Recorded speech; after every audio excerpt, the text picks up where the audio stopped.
Hey, what's up everybody? Welcome back to Arbitrary 20. In this video we're going to be doing a quick overview of Playtest 5 for the new player's handbook. First we're going to be talking about weapon properties, specifically mastery properties, going over each one of those and seeing if we like it or don't. So here's the new table with all of the mastery properties if you'd like to pause and read which one goes to which weapons.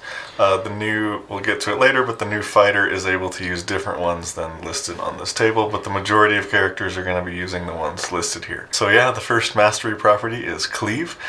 If you hit a creature with a melee attack using this weapon, you can make an attack roll with the weapon against a second creature within 5 feet of the first that is also within your reach. On a hit, the second creature takes the weapon's damage, but you don't add your ability modifier to that damage unless the modifier is negative. You can only make that extra attack once per turn. This one is honestly really bad in my opinion. I think they should make it to any other creature within your reach. From my personal experience, it's very rare that you end up fighting two enemies that are perfectly right next to each other. That's fair. So is it heavy on this one? Yeah. Prerequisite is a melee weapon with the heavy property. Yeah. No. So there's some weapons that'll have a sneak attack, right? Huh? It would technically work sneak attack, but with the heavy property, it doesn't work with that type of thing? Yeah, there's no finesse in heavy weapon. Yeah. Dang, never mind. So yeah, even if you're a fighter and you can potentially swap this, you still can't get it on a finesse weapon. Yeah, I just don't think it applies to enough situations. I feel like you're not hitting multiple enemies that close together at the same time for it to really make a big impact, you know? Yeah, it's probably one of the worst ones. But speaking of worse ones, next up we have Flex, prerequisite being the versatile property. When you hit with a melee attack using this weapon, you can deal its versatile damage even if you're just wielding it in one hand. So sick 1 damage, bro. Yeah. I mean, I guess you choose this if you have no other good options, right? Yeah, the one case that's been brought up where it is okay is like with the dual wielder feat, which is slightly worse in the current version of 1D&D. So your first 2 attacks, instead of being with a D6 weapon, could be with a D10 weapon. So a total of 4 more damage with hit chance in there. It's like 2 point something probably. Yeah, it's not very good. It's not the best. Yeah, it's a start, but I think it needs a little. Alan definitely needs a little more. And next up, we have probably one of the best ones, Graze. Requires a melee weapon with the heavy property, again, just like Cleave. If your attack roll with this weapon misses a creature, you can deal damage to that creature equal to your ability modifier you use to make the attack roll. The damage dealt is the same type as the weapon, and it can't be increased in any way other than increasing the ability modifier. So even if you miss, you still deal your strength in this case. Which, reading around, people always complain about, they feel like their turn is so useless when an enemy has a high AC and they just miss. So this way, at least you do something. Yeah, you'll always do something if you have this. And I did say strength, but this will work if you're the new warlock and you're using your charisma or wisdom to attack as well. It's pretty cool, yeah. And you'll never have a circumstance where you need to kill someone at 1 HP and they still stay alive. Yes, yeah. That will never happen if you have someone in your party with Graze. Yeah. And the next one is Nick, prerequisite being the light property, and it's just the old light weapon property for 1D&D. They reverted it so it still takes a bonus action, but now if you have the Nick property, you don't need a bonus action to make that additional attack. I personally think that they should have kept that and then made Nick do something else on top of that, because this still just doesn't really feel like enough in my opinion. Getting the bonus action back is nice, but this still doesn't really make you compete with the other types of weapons. That's fair, yeah. It kind of hurt to get the different light weapon properties changed, and it's replaced with it, so yeah, it's okay. It's almost necessary at some point though. Yeah, you'll definitely need to have this if you are playing one of those characters. And next up we have, by far, I think the best one in this entire thing, Push. Requires heavy, two-handed, or versatile. If you hit a creature with this weapon, you can push the creature up to 10 feet away from you if it is no more than 1 size larger than you. So literally just repelling blast 2. And probably the best weapon that has this is the heavy crossbow. By default, the heavy crossbow has push. I mean, that makes sense though, right? Yes, but it's not once per turn. This isn't a once per turn? Push is not once per turn. That is insane. So okay. your 11th level fighter, your Gloomstalker Ranger with Action Surge can push somebody 60 feet away if they hit every attack. I mean, Repelling Blast isn't once per turn either, right? No, it's not. Yeah, so I still don't think similar. it is, even in here. Yeah. So, yeah. It's just Repelling Blast 2, and we all know how good Repelling Blast is. So. Is there a size requirement on this one either? No more than one size larger. Okay, I totally missed that part. But still. Yeah, so it is at least fair in that respect. Yeah. Pushing a gargantuan creature. There is actually one of these that can affect a gargantuan creature. But, yeah, we'll get there. Okay. Next up, on to Sap. There is the only prerequisite is that there's no other properties, and if you hit a creature with this weapon, that creature has disadvantage on its next attack roll before the start of your next turn. So pretty much like Vicious Mockery, which as multi-attack, as we all know from Vicious Mockery, as multi-attack becomes a thing, this just gets less and less good. But yeah, this is definitely. I don't know. This one could be good if it like scales somehow, but yeah. The main thing with these is you can only apply one per turn, right? No, there's no limit on these unless they say so. Okay. Like with Cleave, it said specifically it was only once per turn, but if it doesn't say, so you could hit 3 creatures with Sap, and they're all disadvantaged on their first attack. So I mean, which that does improve it a little bit. Yeah. But yeah, it's still just okay. Yeah. Next up we have Slow. It has no prerequisite. If you hit a creature with this weapon and deal damage to the creature, you can reduce its speed by 10 feet until the start of your next turn. If you hit the creature more than once, it doesn't exceed 10 feet. So, sort of like Ray of Frost, pretty much, except it can't stack. But you could potentially stack it with other characters that have Slow or Ray of Frost, which is a really funny use of this. 3 people all hit them, and now they have no speed. Yeah. Or if you just hit them and then knock them back, you could just walk back 30 feet, and most people won't even be able to get to you. Yeah. Yeah. So yeah, obviously this one's really good. Push is probably still a little bit better, but Slow is definitely not bad. And then next up we have Topple, another one that requires the heavy. No, this one requires the heavy reach or versatile properties. And if you hit a creature with this weapon, you can force the creature to make a con save based on the ability modifier you use to make the attack, and on a failed save, they're prone. And there is no size requirement on this one. You can knock down a dragon with your halfling with this thing can knock down a dragon. I like this one a lot, I won't lie. Yeah, it's pretty good. Before, to shove someone prone, you had to replace your attack with it. Now you get your attack, and you're potentially shoving them prone. Yeah, and you can keep trying, yes, too. Yes. You're just going to make a prone build, and then screw over all your other ranged people and feel good. Yeah, I still think that Graze is likely better, because it just always works. But I do like that the pole arms now have a little bit of variety, because how they did it was, I believe they gave we can just go back up and look at it. So the glaive has graze, the halberd has cleave, and then they made the lance more like a polearm. It still has the one-handed if you're mounted, but other than that, it's just D10 piercing, and it has topple, the one we just talked about. So you have 3 different options if you're a polearm master character for what mastery you want to use, potentially. Which is cool that they're not just exactly the same now. Yeah. I think thematically they make sense to be different, so you choose which one you like the best, and it actually impacts your gameplay. Yeah. And for, I believe, the last property, and probably again one of the best, we have Vex, ammunition, finesse, or light properties.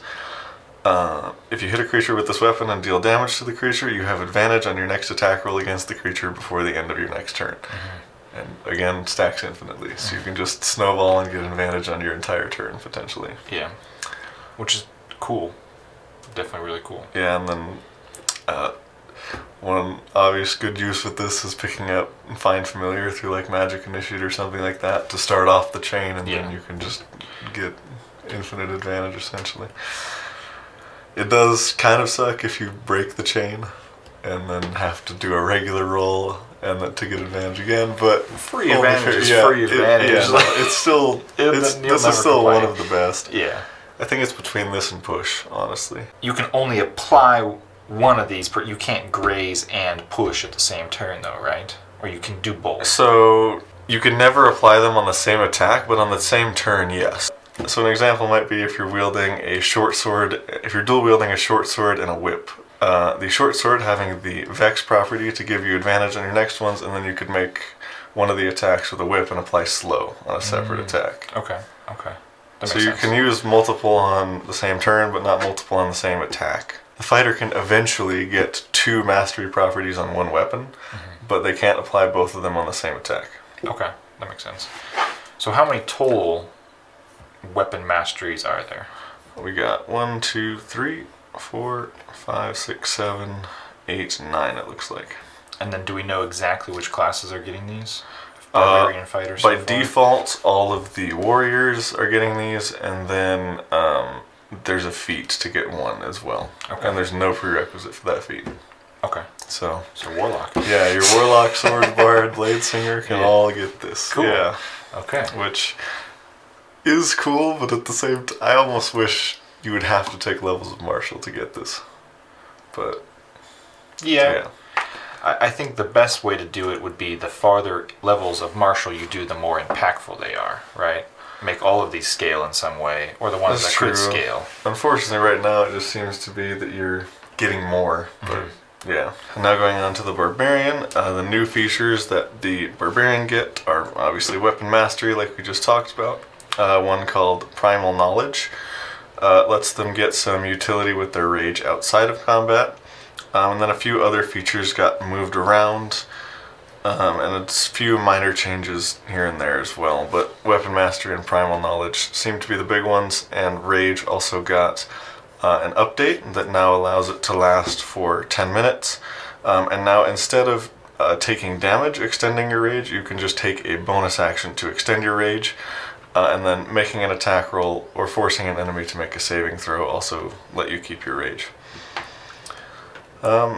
This is a decent buff, because now you can't just lose your rage for what feels like no reason.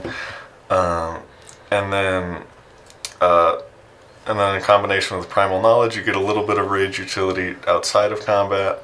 And for 10 minutes, I actually didn't initially realize this, but depending on your campaign or where you are, 10 minutes could actually get you through multiple combats with one rage, which can That's true. effectively give you more uses of it. That's true. I enjoy the aspect of, like, if you use it outside of combat, it doesn't feel wasted because you didn't take damage immediately. So, like, you could walk through whatever. You could be the first one in not knowing what's going to happen and just keep extending your rage and take the first blow without it just being 6 seconds, you know? So, Yeah, and I guess I should say exactly what it does. It lets you, while your rage is active, use strength in place of the typical ability for acrobatics, intimidation, perception, stealth, and survival. So effectively boosting those skill checks, because strength is going to be higher than most of those ability scores probably. Which is nice. Like, that's definitely some of what the marshals need, is some utility outside of combat. Oh yeah, I 100% agree. Like, if you know it's not going to be a heavy combat day, or even if it might be, you could save one rage, but you can actually help the party by just being strong meathead. Yeah, doing other things than just Attack. reckless attack. Yeah. Overall, the class is pretty much in the same place, though. Unfortunately, the Berserker did get a slight buff with Frenzy not giving you exhaustion anymore, and it's pretty much just like the Zealot Barbarian now. You get extra damage once per turn when you hit. They don't get the bonus action attack anymore. Personally, I would have preferred the bonus action attack and they just removed the exhaustion. I think that would have been okay, but I don't know. I get the This damage one's also scales okay. pretty decently though, right? it's equal to your rage bonus, so it starts at 2d6 and eventually it'll be 4d6, which is not bad. It's really not the worst. I get what you're saying. I think their justification is they don't want too many bonus actions going on with the extra attack or whatever, but That's fair. I think the scaling is a decent offset for it. I think it's better with no exhaustion, at least. So Yeah, well, yeah, now it's actually at least playable. But, yeah. On to the fighter. The main change here is weapon mastery. And the fighter actually gets 2 more features that upgrade weapon mastery, those being weapon expert and weapon adept. Yeah, so at level 7, the fighter is able to switch out weapons, so they can switch the longsword's flex for push, is the example they give. And then at level 13, they're able to get 2 on 1 weapon, but still only able to apply 1 at a time. Which, I mean, decent, but it's... Doesn't seem game changing. Yeah, no, it doesn't. It definitely does not seem game changing enough. Flavorful, I think it's pretty fun being able to do stupid things with no correct weapon. But yeah, it does give you a lot more tactical options too, but they need a lot more than just a few more options, I think. Yeah, and the fighter is still just a fighter, right? Yeah, that's the main thing. Champion fighter did get improved a little bit, but it's still about what you would expect of champion fighter. Sometimes basic is okay. Yes, it is designed to be that beginner-friendly subclass, and honestly, that's fine. There does need to be that. Yeah. What was the? They said action search changed, but what was the exact wording on that? That actually is a pretty significant change, so we can go over that. Action Surge now specifies what actions you can use similar to haste. So now you can only use that action for attack, dash, disengage, or dodge. So all of the double spellcasting novas that took 2 levels of fighter are dead, which honestly, fair enough. That was a bit ridiculous. I think that's way and obviously not the intended use, but your 8 attack characters that stack features like Echo Knight and Gloomstalker and stuff like that, those... or just high levels of fighter, those all still exist. Overall, this probably leaves Action Surge as intended with the martial Nova characters getting that boost that they need, but not with that likely unintended use of spells being cast at them as well. Yeah. Makes it a little more fair. I do see you get 2 action surges at level 11, which... they did lower the level of that feature. You get double action surge earlier, and you also get the 3 extra attacks earlier as well. Because it's like usual, they moved the 20 feature down to 18 and then adjusted everything else accordingly. So I guess that is a slight buff as well. Now moving on to the Sorcerer, actually quite a few changes here. They get a bunch of different features: innate sorcery, sorcerer's vitality, arcane eruption, and sorcery incarnate. And another one at super high level called arcane apotheosis. And all of these pretty much give the sorcerer their own unique spells. Unfortunately, most of them are pretty bad. For now. Yeah, that's true. Yeah. They could get better. Some of the highlight ones are the new cantrip they get, Sorcerer's Burst. I think it's so cool. It's interesting, yeah. I was thinking about it. One side note, it's going to be kind of hard to do the math for, I think, at least for me. I don't know. It has like sort of a chaining effect, so it's a typical attack roll for a d6 cantrip, but if you roll a 6, you can roll another d6, and you can just keep doing that up to your charisma modifier.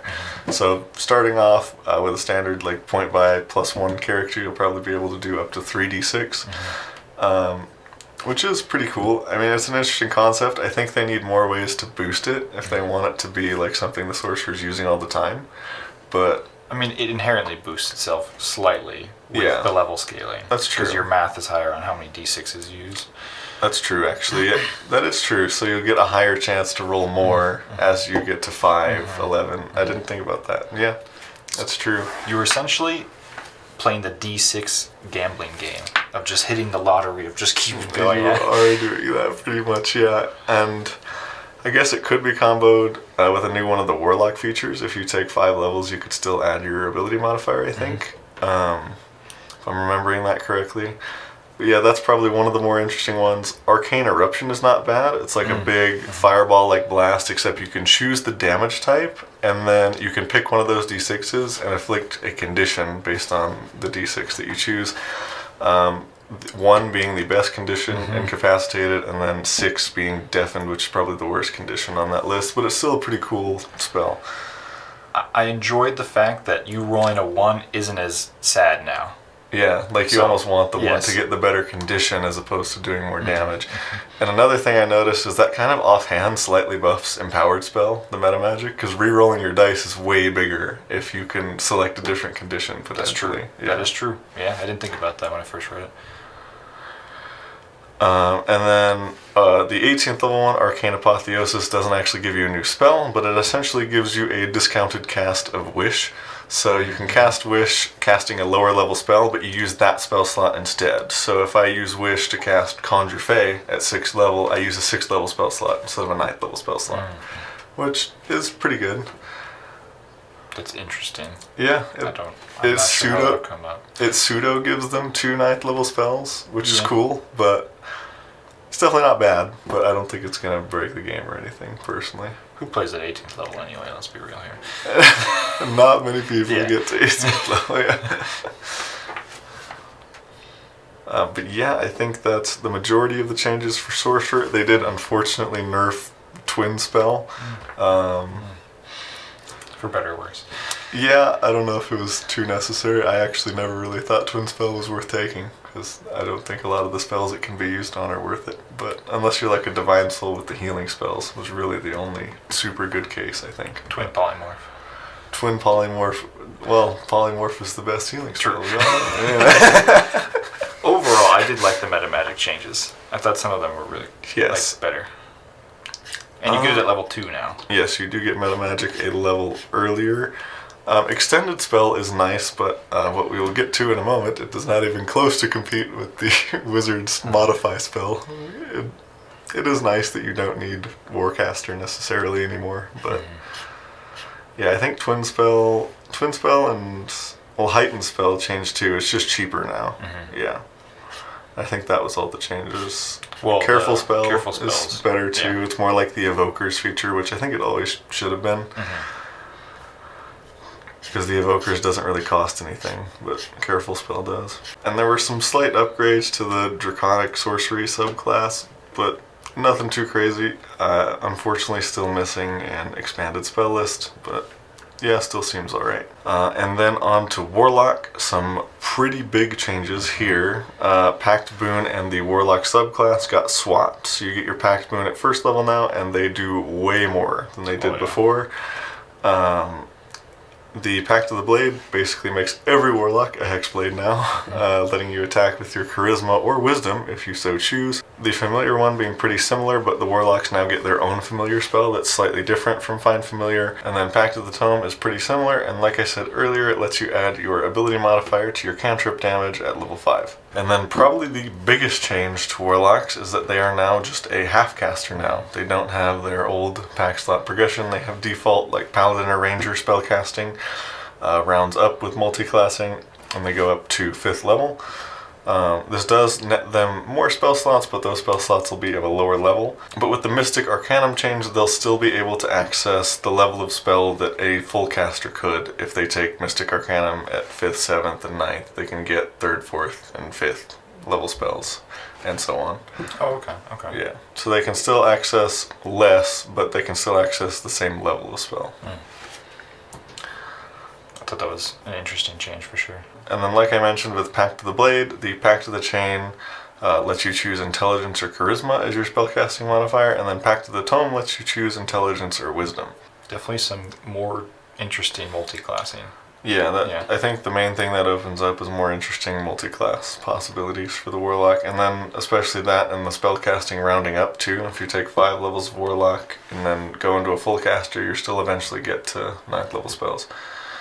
At least slots, which is pretty cool. And Eldritch Blast is now a Warlock cantrip. And strictly scales with Warlock levels. Yes. So there's no more 2 levels of Warlock and you get infinite damage for the entire game, yeah. Or 1 feat. That's true, yeah. You could take Eldritch Blast and then the Eldritch Adept feat and get that as well. And then, yeah, so the whole Agonizing Blast, Repelling Blast with 2 levels of Warlock is gone for the most part, unless you play straight Warlock, which is probably a good thing. Definitely enjoyable. You want to highlight Warlock, Eldritch Blast more than Wizard, Warlock. Whatever it may be. And then another big change, since there's no more packed magic, unfortunately their 20th or now 18th level feature is pretty rough. It just lets you get Hex as a cantrip, basically.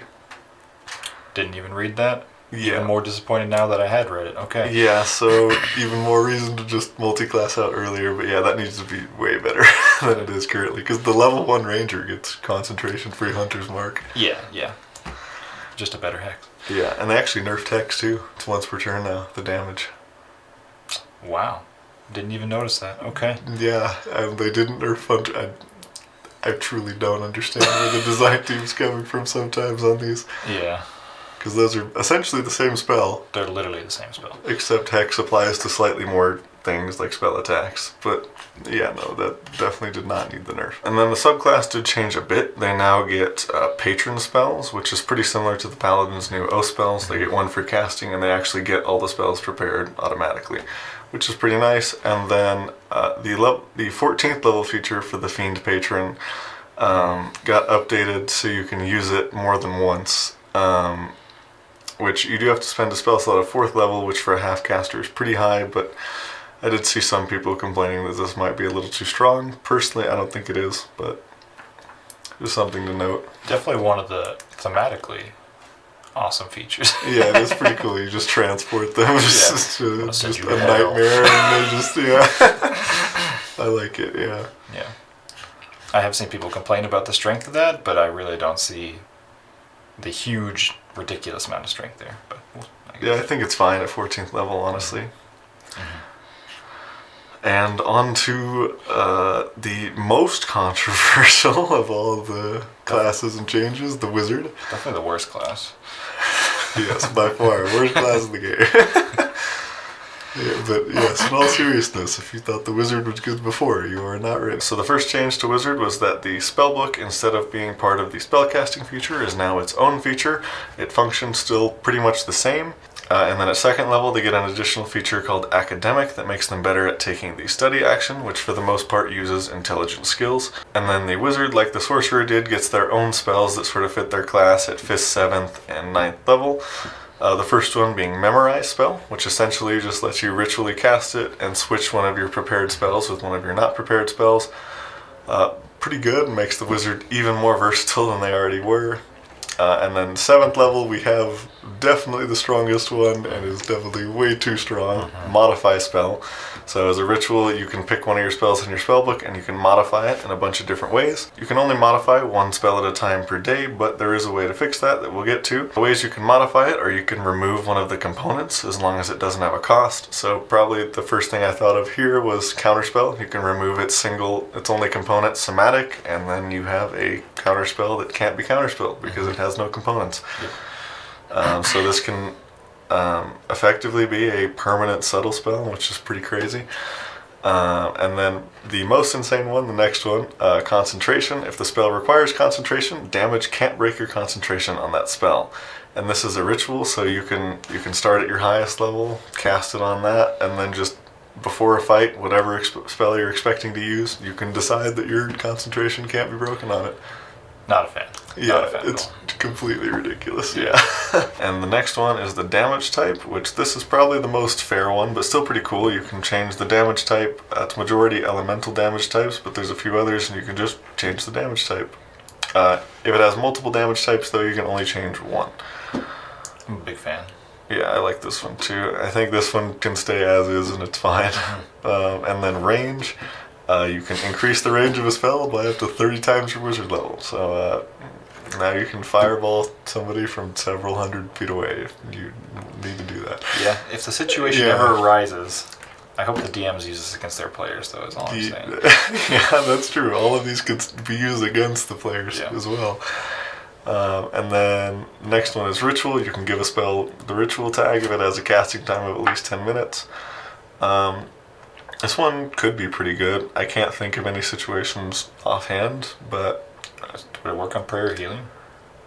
Well, if you can get Prayer of Healing on your wizard through, like, backgrounds or something like that, but by default you wouldn't really get this on Prayer of Healing, yeah. Yeah, I couldn't think of anything originally, but I wasn't sure. I'm sure there's something out there that might break this, but we'll see. Yeah, and then targets, if a spell targets multiple enemies and doesn't have one or more creatures and doesn't have a range of self. It now affects only your allies or only your enemies. Which obviously this is also really good. You can make your hypnotic pattern. A curious thing we thought of, which I hope it wouldn't work like this, could you make stuff like Wall of Force only affect enemies? I sure hope not, but yeah. I think the thing that needs to be clarified here is what is the definition of affect? Mm-hmm. Is it like directly affect, or is it just at all affects that character? But yeah, obviously modify spell, really good, and if you didn't think that was good enough, at 9th level they get create spell, which we can also go to here. I won't read the whole thing, but essentially you can take that modified spell and a ton of money and cast scribe spell, which is essentially the same process of writing down. And you can permanently scribe that spell into your spellbook, but it changes the tag from arcane, so you can pretty much only ever do one modification to a spell at a time, even if you write it down permanently. You can't write it down and then modify it again. It gives it the wizard source tag instead of the arcane tag, and modify spell only lets you modify arcane spells. My whole issue with this is just a spell that's just called sorcerer. Like, truly. Yeah, this really is literally just sorcerer. Meta magic, but you have to plan ahead, which oftentimes... sorcerers can actually switch out their meta magic to a long rest as well. Cool. But still, this is just meta magic without any cost, because it's a ritual spell. Sure, you have to have a little bit more planning, but yeah, no, this is way better than meta magic, and it's you might as well just not be comparing that buffed extended spell to this concentration can't be broken. It's just like, why? Yeah. And then there's a couple changes to the Evoker subclass.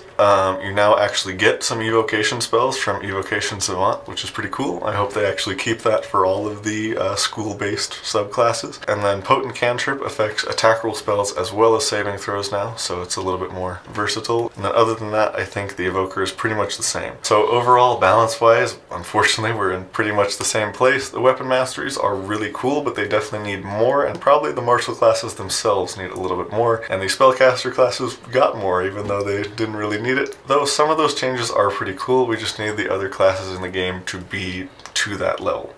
My personal favorite out of everything, Warlock, I feel like almost everything hit the mark. Yeah. It's a good change. I initially didn't like the Warlock actually, but the more I read it and think about it, I think this is actually way better than what we had before. Mm-hmm. But yeah. I also personally like cantrips or spells that are specifically class flavored, so it's, you're more unique if you're going into that class, but yeah, I do agree. Martial's not the best right now. There is definitely an increase in class identity here, which is pretty cool. Mm-hmm. We just need it to match up in the numbers as well. Be balanced in the numbers too. In the end, they said they have a disclaimer in there saying that these aren't power level wise the end balance, but yeah, some things definitely need to be power level shifted.